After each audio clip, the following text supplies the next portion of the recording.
Question number 22, ठीक है। देखो ये वाला जो पॉइंट होना चाहिए और ये वाला जो पॉइंट होना चाहिए, इनमें फेज डिफरेंस नहीं होना चाहिए, और ये पॉइंट इनमें फेज डिफरेंस नहीं होना चाहिए ना। कोई भी अगर पैरेलल लाइट रे अगर मूव कर रहा है और उनके परपेंडिकुलर अगर लाइन ड्रॉ करते हैं तो दोनों ये जो पॉइंट होना चाहिए वो सेम फेज में होना चाहिए, पाथ डिफरेंस नहीं होना चाहिए। तो यहाँ से यहाँ तक का जो ऑप्टिकल पाथ है, जो यहाँ से यहाँ तक का ऑप्टिकल पाथ है, दिस इज बी, इसको इक्वल टू यहाँ से यहाँ तक का जो ऑप्टिकल पाथ है, this is mu into D. तो म्यू का वैल्यू जो होना चाहिए, this is B divided by D. Question number 23, intensity of the maxima to the that of the minima. इसमें रेशियो पूछा जा रहा है, तो maximum intensity this divided by minimum intensity. तो देख लो, this is A1 plus A2 divided by 2, sorry this is A1 plus A2 divided by A1 minus A2 उसका होल स्क्वायर, ठीक है। तो this is 3A plus 2A this divided by 3A minus 2A इसका square, this is 25/1। तो ये आपका answer हो जाना चाहिए। Question number 24, normal adjustment is 10। तो नॉर्मल एडजस्टमेंट के लिए ये जो एस्ट्रोनॉमिकल टेलीस्कोप होता है उसके लिए जो फॉर्मूला होता है, this is F objective divided by F जो भी आई पीस है, और इसका जो वैल्यू है दिस इज 10। और सेकेंड टाइम बोला जा रहा है कि जो tube length, sorry, and the tube length is 110 metre. तो tube length is FO plus FE, this is 110 metre, 110 centimetre,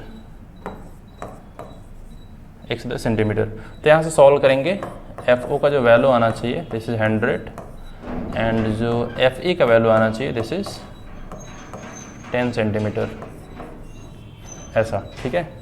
and magnifying power when image is formed at the least distance of distinct vision. तो इसमें जो magnification का जो list distance of distinct vision के लिए जो magnification का formula होता है, this is FO divided by FE 1 plus FE divided by D। ये अपने पास फॉर्मूला होता है। इसमें सब डाटा पुट कर देंगे, दिस इज 100 डिवाइडेड बाई 10 और 1 प्लस और 10 डिवाइडेड बाई 25, ठीक है। देख लो यहाँ से जो भी आंसर होना चाहिए, और दिस इज 14, ये अपना आंसर होगा। 25, concave mirror of focal length f1 is placed at a distance of d from a convex lens of focal length f2। Concave mirror and convex length, convex lens है, following on the convex lens concave mirror combination. चलो, तो suppose करो this is convex lens and ये हो गया आपका mirror. तो light रे ऐसे पैरेलल आया है एंड उसके बाद फिर लाइट रे पैरेलल ऐसे चला जाएगा। तो यहाँ पर अपने पास एक तो ये होना चाहिए कि पैरेलल आने के बाद ये फोकस पर कॉन्साइड करेगा, ठीक है, और उसके बाद लाइट रे रिट्रेस कर ले, तो यहाँ पर पहुँचने के बाद ये 90 डिग्री पर हो, ये सेंटर हो जाए, ठीक है, एंड वापस चला है। तो इसमें देख लो, focal length of f2, convex lens, इसका फोकल लेंथ f2 दिया गया है, तो ये डिस्टेंस आपका हो गया f2, एंड ये जो है दिस डिस्टेंस इज, ये सेंटर से डिस्टेंस हो गया, दिस इज 2 टाइम्स f1। तो आपका 2 टाइम्स f1 प्लस f2 ये होना चाहिए इनके बीच का डिस्टेंस जो भी है। एक ये भी पॉसिबल केस है कि d का जो वैल्यू हो, ये जो कॉनकेव मिरर है ये यहीं पर लाई कर जाए, जो फोकस है इसके फोकस पर ही। तो d का वैल्यू जो f2 होगा, ये भी एक पॉसिबल आंसर होगा। Question number 26, new focal length will be. चलो, तो एक ऐसा लेंस है एंड इसको सिल्वर कर दिया गया है, ठीक है। तो अपने पास फॉर्मूला होता है power of equivalent mirror is 2 times power of lens plus power of mirror, ठीक है। इसमें सब डाटा पुट करना होगा। तो इक्विवेलेंट मिरर के लिए जो पावर लिखेंगे, this is minus of 1 by F equivalent this is 2 times power of lens. Power of lens is 1 by focal length of lens. तो 1 by focal length of lens is this is mu 1.5 minus 1 by 1. This is equi convex lens of focal length 10 centimetre. तो अब इसमें लिखोगे 1/10 minus 1/-10. तो this is 2/10. ठीक है. Plus mirror. Mirror के लिए power is -1 by focal length of mirror. और focal length of mirror is ये आपका कॉनकेव मिरर बनेगा of radius of curvature 10 centimetre. तो फोकल लेंथ होगा -5. तो दिस इज -5 सेंटीमीटर. तो यहाँ से जो भी एफ इक्विवेलेंट का वैल्यू आएगा इसको सॉल्व करेंगे, ये आपका आंसर होगा. ठीक है. एंड इसको सॉल्व करेंगे तो -2.5 सेंटीमीटर आना चाहिए. -2.5 सेंटीमीटर आने का मतलब ये है कि आपका जो ये पूरा कॉम्बिनेशन होगा ये कॉनकेव मिरर की तरह बिहेव करेगा.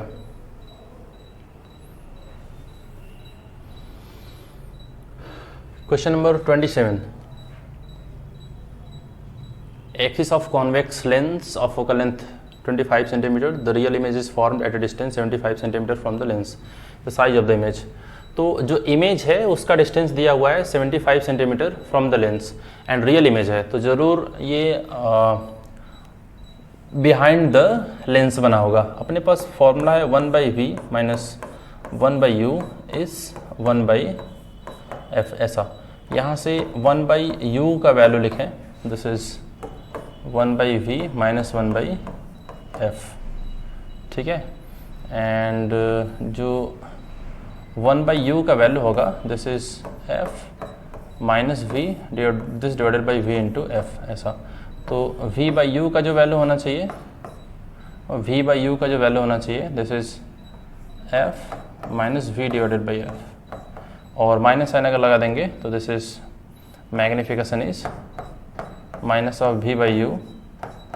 ये आपका होना चाहिए, इसमें माइनस से मल्टीप्लाई कर देंगे तो v minus F divided by F. ऐसा ये मैग्निफिकेशन का फॉर्मूला हो गया in the term of image distance. ठीक है.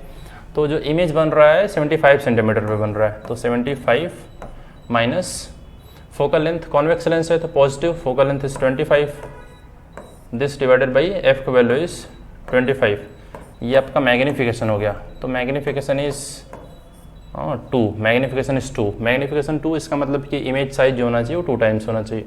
This is 3 centimetre.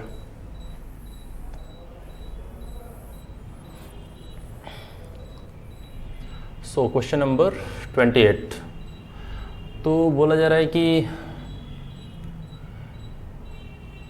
To produce dispersion without deviation. Net deviation नहीं होना चाहिए. तो एक का जो डेविएशन है deviation caused by one prism get cancel by deviation caused by second prism. ठीक है.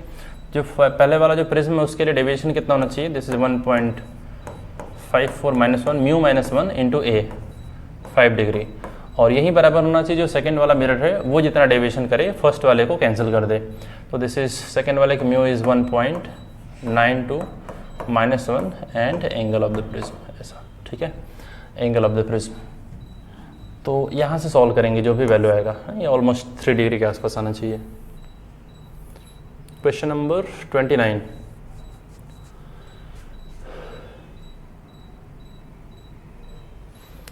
तो सपोज करो दिस इज सरफेस एंड यहाँ पर एक सोर्स है. ठीक है. तो यहाँ से जो भी लाइट रे चलेगा एंड जो क्रिटिकल एंगल होना चाहिए थीटा से यहाँ से 90 डिग्री पे चला जाएगा. इसके पहले वाले जितने भी लाइट रे होंगे ये सब बाहर जा रहे होंगे. इसके बाद वाले जितने भी लाइट रे हैं वो सब बाहर नहीं जा रहे होंगे. तो यहाँ पर एक ऐसा रेडियस मिलेगा और इस रेडियस का एक पूरा ऐसा एरिया मिलेगा जहाँ से लाइट रे बाहर जा रहा होगा. इसके बाद लाइट रे बाहर नहीं जा रहा होगा. ठीक है. तो इसका कैलकुलेशन करना है. तो दिस इज थीटा सी. तो ये भी एंगल होना चाहिए. दिस इज थीटा सी. और अपने पास इक्वेशन होगा साइन थीटा सी. अपने पास इक्वेशन होना चाहिए कि sign theta c is 1 upon mu. 1 upon mu means this is 3/5. this is 3/5. ठीक है. तो यहाँ से अगर तुम एंगल अगर लिखना चाहो this is theta C is यहाँ से एंगल होना चाहिए आपका 37 डिग्री. और ये लेंथ है दिस इज 4. सपोज को radius is r. r divided by 4 is tan theta c and tan theta c का value is tan 37 degree, this is 3 divided by 4। तो जो r का वैल्यू आ रहा है this is 3 metre. Question number 30, what will be the critical angle of the critical angle of the ray of light entering from water to the glass। तो suppose करो this is water and this is glass, and आपसे बोला जा रहा है कि theta सी कितना होना चाहिए। तो रिफ्रैक्टिव इंडेक्स ऑफ वाटर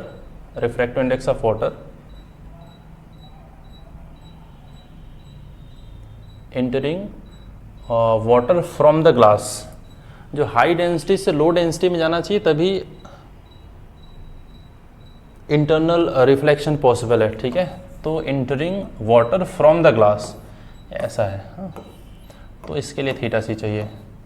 तो refractive index of glass this is 5/3 into sine theta C equals to refractive index of water this is 4/3 into sine 90 degrees 1।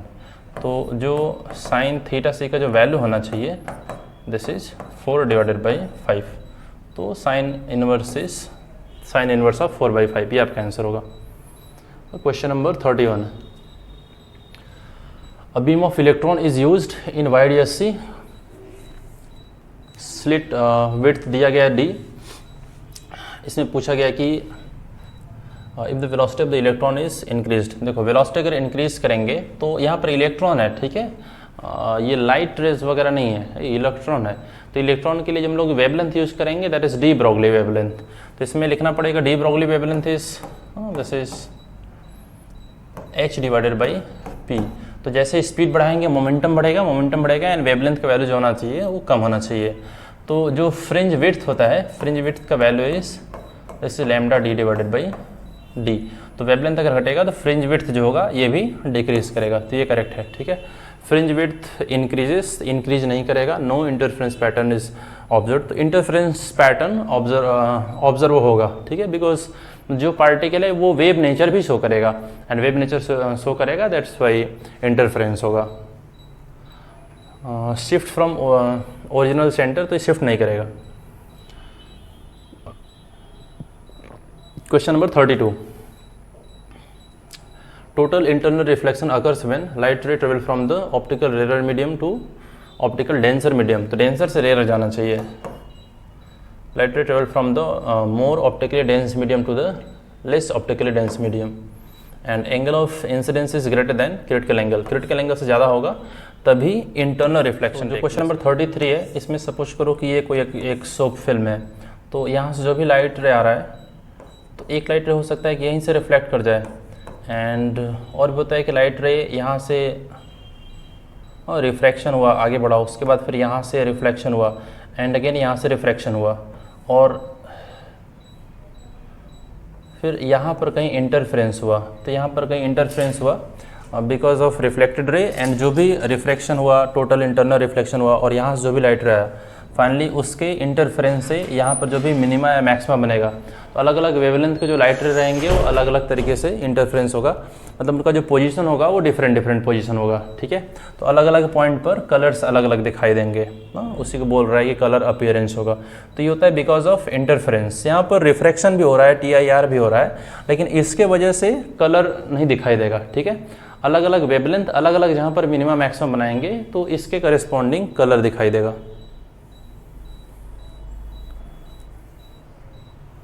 Question number 34, the amplitude of magnetic field. तो magnetic field का जो amplitude होता है and जो electric field का amplitude होता है, इसका जो रेशियो होता है this is speed of light. तो इसी को डिवाइड कर देंगे सी से, that will be your answer. Question number 35, frequency किसका सबसे ज़्यादा होना चाहिए उसको अरेंज करना है, ठीक है। तो आपका ये थर्ड वाला होना चाहिए ना, ये हाईली एनर्जेटिक होता है ना, न्यूक्लियर रेडिएशन से होता है, हाईली एनर्जेटिक होता है इसलिए उसका फ्रीक्वेंसी ज़्यादा होगा, ठीक है। माइक्रोवेव का फ्रीक्वेंसी सबसे कम होता है। क्वेश्चन नंबर 36,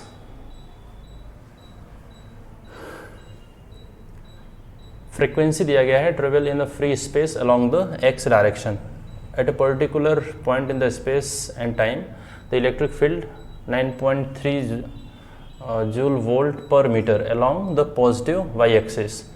तो जो इलेक्ट्रिक फील्ड का वेरिएशन है this is plus y direction में, एंड जो वेव का प्रोपोगेशन है ये एक्स डायरेक्शन में है। तो जो मैग्नेटिक फील्ड होगा उसको किधर होना चाहिए, ई क्रॉस बी जो आता है उधर प्रोपोगेशन होता है, तो अगर ई इधर है तो बी जरूर बाहर होना चाहिए, ठीक है। तो जेड की तरफ होना चाहिए, जेड डायरेक्शन में होना चाहिए मैग्नेटिक फील्ड, जो मैग्नेटिक फील्ड होना चाहिए वो जेड डायरेक्शन में होना चाहिए, ठीक है। तो along the positive Z direction, and जो इलेक्ट्रिक फील्ड है उसका जो वैल्यू है उसी को सी से डिवाइड कर देंगे तो अपना मैग्नेटिक फील्ड का वैल्यू पता चल जाना चाहिए। तो this is 9.3, this divided by c का वैल्यू इज 3 × 10⁸, ये जो होना चाहिए ये आपका मैग्नेटिक फील्ड का वैल्यू पता हो जाना चाहिए। तो यहाँ से आंसर होना चाहिए।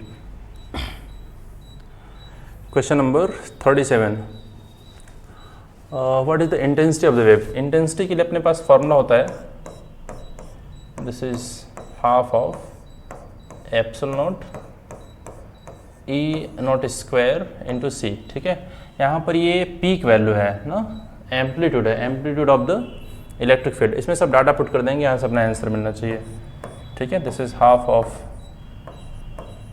8.85 × 10⁻⁻12, this into 50 square, this into c की वैल्यू 3 × 10⁸। यहाँ से इसको सॉल्व करेंगे एंड जो आएगा वो आपका आंसर होगा।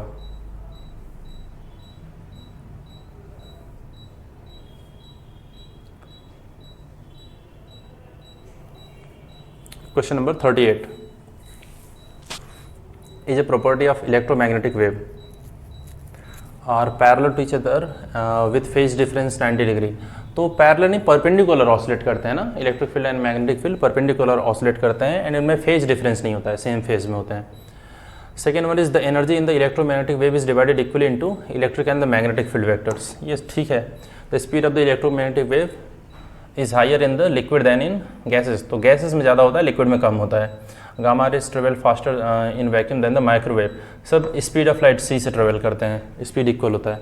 तो आपसे पूछा गया था कि which of the following is जो भी है property of the electromagnetic wave, तो सेकंड वाला करेक्ट आंसर है।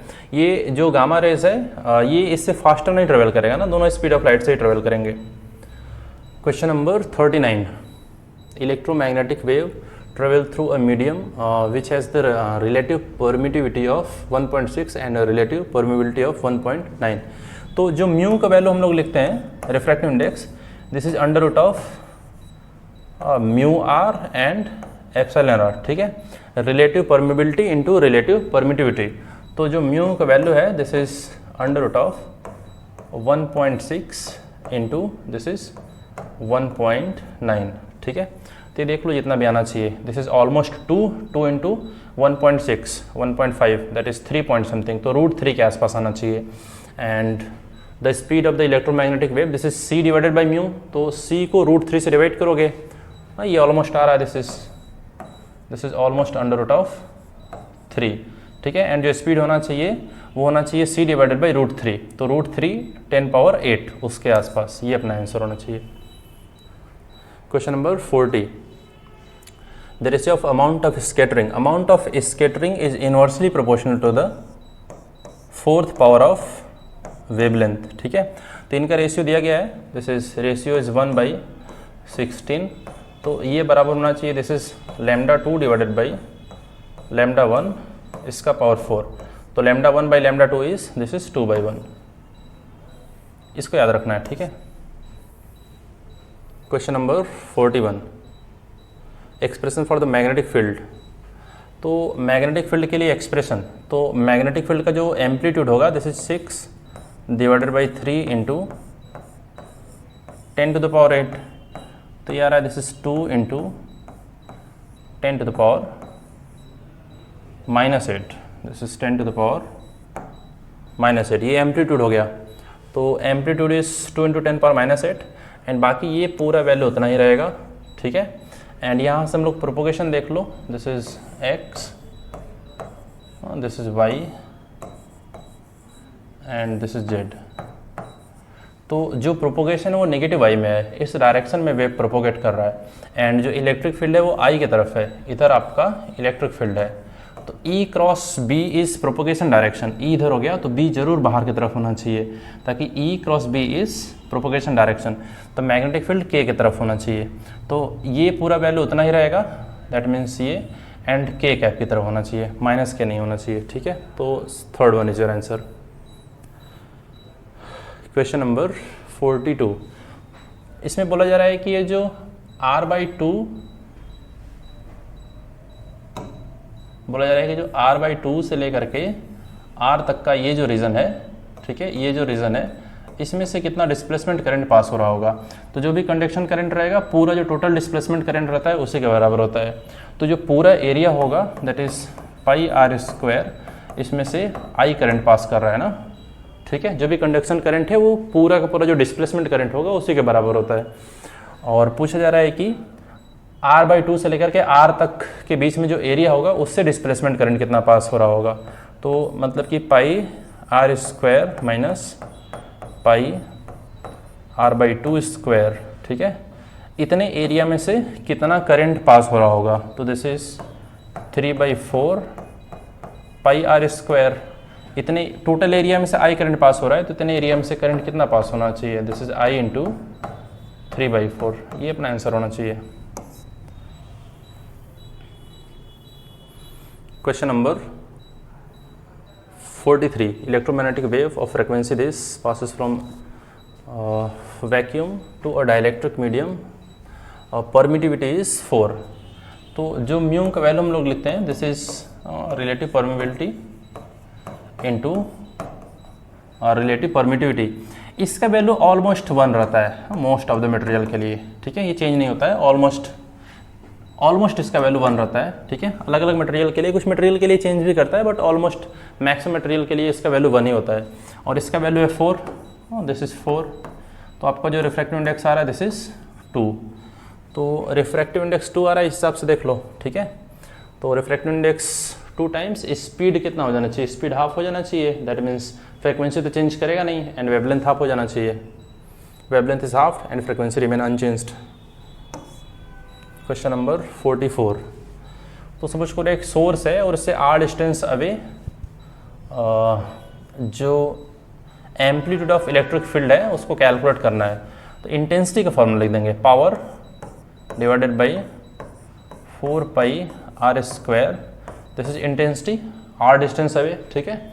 अब इंटेंसिटी के लिए हम लोग एक्सप्रेशन लिखते हैं half of epsilon not amplitude का स्क्वायर इंटू c, ठीक है। तो इसमें सब डाटा पुट करेंगे एंड सॉल्व करेंगे, और ये √30 आ रहा था, ठीक है। तो इसको देखते हैं ना, और मे बी इसको बोनस कर दिया जाएगा क्वेश्चन नंबर 44 को।